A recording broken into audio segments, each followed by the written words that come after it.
All right, Lakers got crushed in Indy tonight. If help is on the way, it doesn't look like it'll be there by the NBA's trade deadline Thursday at 3 o'clock. Anthony Davis remains a Pelican. Lakers feel like they're the only ones bidding here and the only ones talking. New Orleans reportedly wants a historic number of draft picks, like 4 firsts and 4 seconds.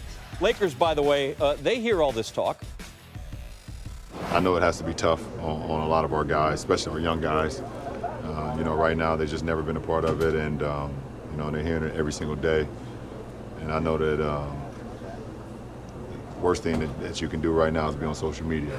And I know all young guys love social media. Rod talked about the best thing to do would probably be just to stay off social media. Have you taken any steps like that? Definitely, but it doesn't really matter because it's everywhere. It doesn't matter. So. Do you think collectively this group is expecting? Maybe I should bird box. That might help. Just wear a head bandana somewhere. Just do that. First, I don't really care about it. I think You looked at the whole thing? y'all put more speculation on the trade deadline than anybody else. I think I'm just here to play basketball. I can only control what I control. Every time that I step out on the basketball floor, I feel like I know what I can do. I know my worth, and I know everything on the basketball floor that I can do. So you're not distracted by all the stuff? By what? Like everything, rumors? I just said it like 4 or 5 questions. I'm not distracted. I'm playing basketball. Sound like there's a load there, and guys, some of them trying to make light of what's going on. Adrian Wojnarowski here, he knows all this stuff. He's reported it. So let's hear the Lakers. They're trying to get a deal done, but are they out? Are they on hold? Are they holding back? Where's their strategy now? Well, Magic Johnson talked to Dell Demps, New Orleans GM, today and wanted an answer on the Lakers' most recent bid. And he told we're not ready to do that deal. But New Orleans has not countered. And they've essentially left it to the Lakers to keep adding to the offer until something might satisfy them. And essentially what the Lakers said today was, we're not bidding against ourselves anymore. We want you to be a part of the process. Well, New Orleans hasn't chosen yet to do that. They didn't talk tonight. And so, the trade deadline is Thursday at 3, and the Pelicans are behaving as if they are prepared to go into the offseason with Anthony Davis and move past the trade deadline. But again, deadlines sometimes force teams and organizations to act differently. Right. We're getting closer. Yep, that's why they call them deadlines. Sometimes get moving. Otherwise, they would have more suitors, obviously, to look for him if they get to the summer. Davis listed as questionable for tomorrow against the Bulls. Woj, thanks. One contest following dealing with that groin injury.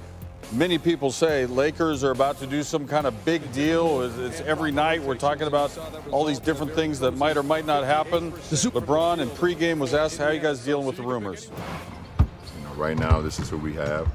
And this is my group, and this is the group I'm trying to lead to go out there and win ball games, and that's all I've ever done. I've had teammates every year be a part of trade deadline discussions and things of that nature, and we've always figured out a way to just shield that way and just play the game. All right, here's how the ones who are here did. Here we go against Lakers against the Pacers. Brandon Ingram coming to the rack. What happened here? Foul, goes to the free throw line, and then check it out. The Pacers know about the trades.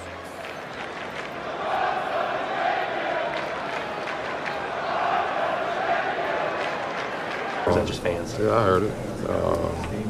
I still made the free throws. I mean, I've been through and heard way worse things than that in my life. It's just fans being fans, and if you let that bother you, you're in the wrong sport. Yeah, fans in every stadium have that thing down now. Second quarter, Lakers down 11. LeBron, Kyle Kuzma. What's he doing with the ball? Uh-oh. Didn't work out. Didn't communicate well with Tyson Chandler, so that's a turnover. Next Pacers possession, Aaron Holiday. This is just Nate McMillan basketball. Launch a 3. So the Pacers taking advantage of some of those mistakes. Lakers down big. Zubac is coming. Miles Turner resists. Knocks that thing away. And at the other end, they don't play the good D, and Turner launches a 3. Next Pacers possession. Pacers had scored 18 points off Lakers turnovers in the first half, led the Lakers by 23. Now let's go back in time, a non-linear highlight. This also happened in the first half. LeBron to the rack, big dunk plus the foul. All right, now forward in time. Did it carry over to the third quarter. LeBron had 13 points, 5 turnovers, though, in the first half.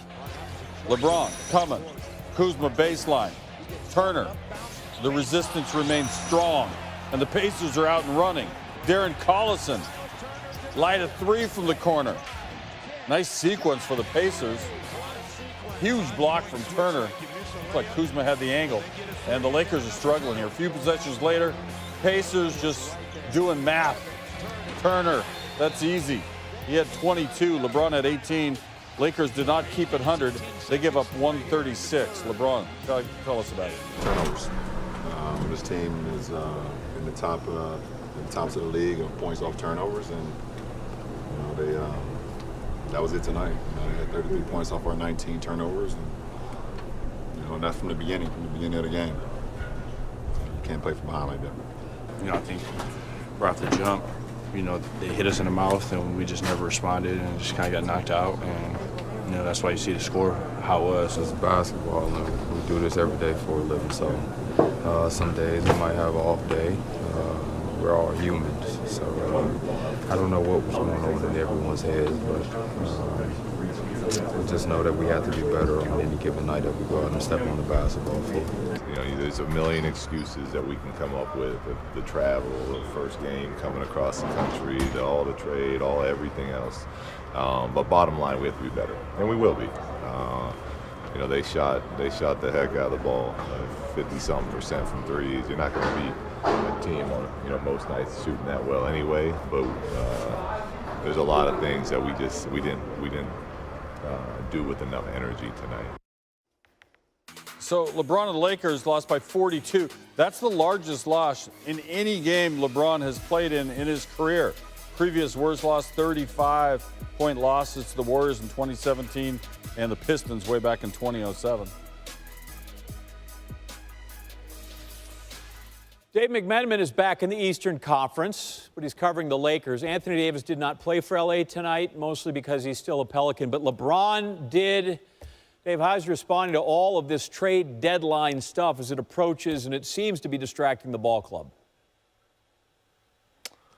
Yeah, I had a source tell me tonight in the locker room that probably the only 2 players on this roster right now that aren't affected by the trade talk that's going on are LeBron James and Rajon Rondo. And Rondo is actually one of the names that has been included in all the trade talk that we've heard ever since Anthony Davis's trade request went public just about 2 weeks ago. So it's been a wild time for this team. Obviously, it started to deteriorate on the court.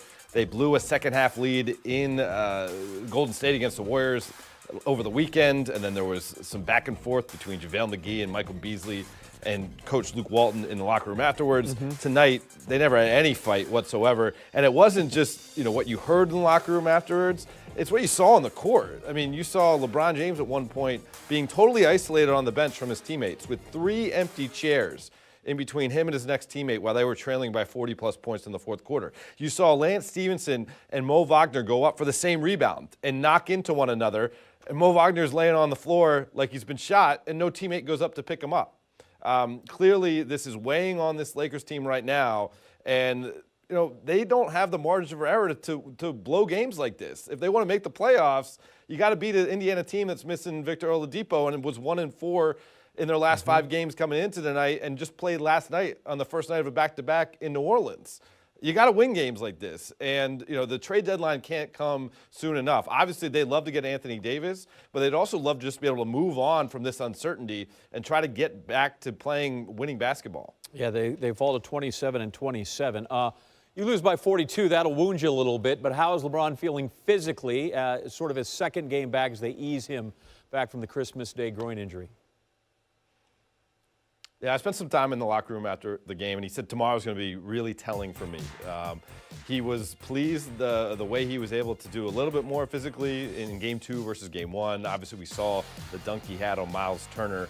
I also tell you that he knew that he was 2 points away from 32,000 points at that point of his career when he went up for that dunk. So trying to make some sort of statement in a lost night, of course. But he's saying every day, every rehab session, every stretching out session is going to matter up to this point. And actually, if you were watching the game tonight, he was still back in the locker room getting stretched out until about 20 seconds before tip-off. because he's told me that if he's standing around, he gets tight pretty quickly. And so that's going to be his routine moving forward. When they do the anthem, when they do the starting lineups announced, he's in the back getting stretched out, trying to keep his body as limber as possible so he can be ready to go when the ball actually goes up into the air. Should be noted they rallied a little bit late to make that a 14-possession game. Thanks, Dave. Thanks, guys. All right, well, is help on the way for LBJ in L.A.? Woj has the latest on the trade talks with Anthony Davis. That's still to come on SportsCenter. All right, the Orlando Magic against the old Sonics franchise here. They're playing these games down in Oklahoma City now. Paul George just writing down numbers later. 38.3 per game in the last 4, and there's a bucket there. Thunder down by 1. Halfway through the second, Thunder down 9. George light at 3. Thunder trailing by 6 still. Under 5 minutes to go in the second. George sets the back screen. Russell Westbrook. George, they're working it together. George had a game-high 18 points in the first half. Now Thunder down 11 in the third. Concentrating on George because he's just still putting in buckets. Thunder down by 8. Thunder trailing 7 here. Westbrook, nobody wants him. Takes it to the cup. It's a 5-point game. Now Westbrook to Dennis Schroeder. Had a big game just the other night. I think we were working that night together. Dennis Schroeder had like 24 and a quarter. Thunder leading by 1. Maybe it wasn't you. Steven Adams playing the D. Westbrook the rebound. Venmos to Adams. So most games here, 15 points, 15 rebounds, 15 assists in NBA history. The Big O at 14, Wilt 8, Russell 7. That's according to Elias. Thunder somehow in the lead now. George, transition, people all up in his life, still makes it fall. He goes for 39, 8 rebounds. Westbrook got it 16, and the Thunder come back to win it by 10. So Paul George, been going to town in the last 10 games. Second in scoring to James Harden, leads the NBA in 3-pointers.